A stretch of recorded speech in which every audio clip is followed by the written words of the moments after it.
everyone, it's Christina of CraftyPaws. I wanted to come on and do a quick card share. I'm actually sharing two cards that I've made in the last couple of days.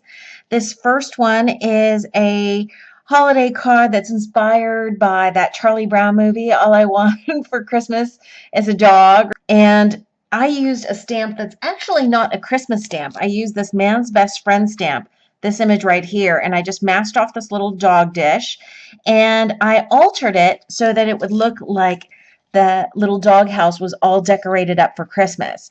I just doodled on these little holiday lights, and I put glossy accents over top of them so there's a good shine on each of the light bulbs.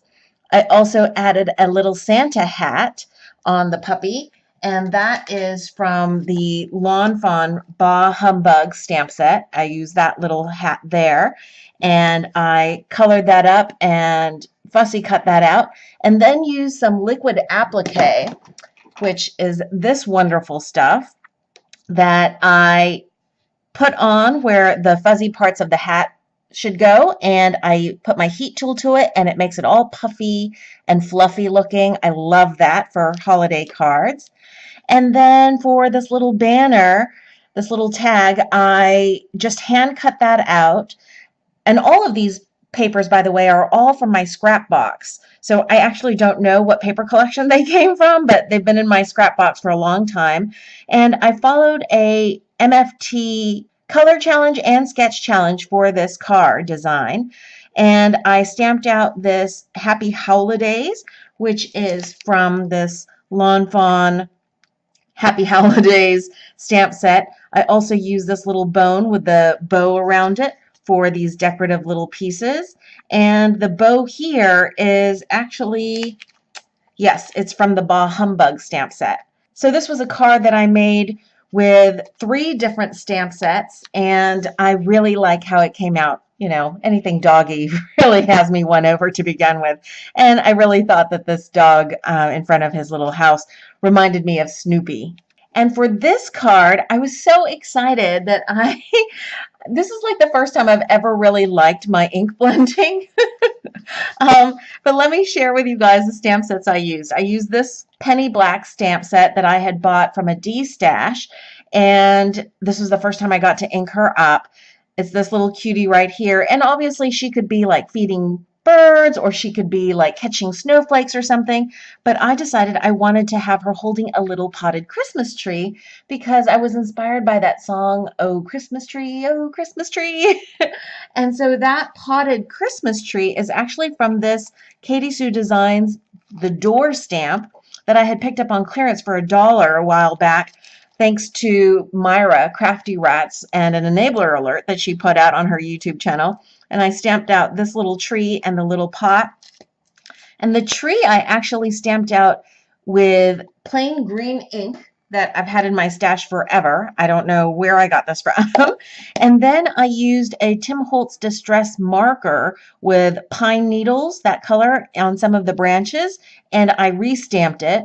And then I added some even more darker details with a Copic C9, I think, or maybe a C7. If you're interested in any of the Copic colors or materials that I use, please check my blog posts, which I will link to in the description box below. I hand fussy cut this out, and I will say fussy cutting around the little tree branches, it was a lot of work. But I really thought that seeing the yellow glow through from the background really made that detailed fussy cutting worthwhile. And to make this card, after coloring up the little girl, and I decided I wanted to have this really deep blue and yellow background. And I think I had seen something like this on Pinterest a while back. And I knew that in order to do that, I would have to get out a masking fluid. And this is the first time I've ever used this. And I was so scared to use it because I thought I was going to ruin the colored image, but it was really relatively easy. I put on a medium thick coating, let it dry, and it was humid here. It was been raining for the last 2 days. So I let it dry for a good hour and a half.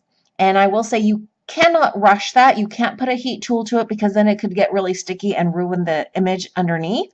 I did that masking fluid, let it fully dry, and then took finger daubers and some Tim Holtz Distress inks to do this background. And I love the way that that came out.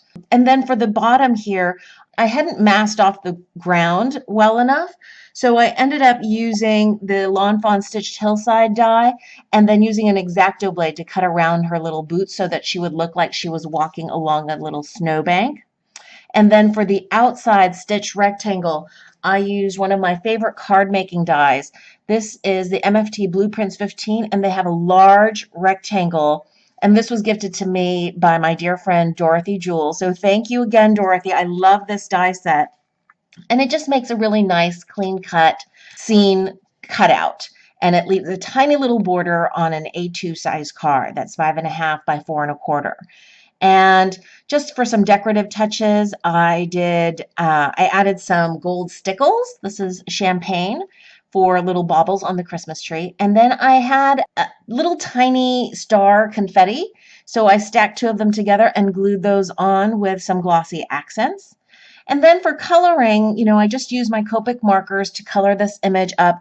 And one of the things that I wanted to practice was this kind of texturized, boucle looking, fuzzy looking texture. And I really like how that came out, both on the earmuffs and on her beret and on her coat. And really the trick to that is color like you normally would and then go over top with some just dotting.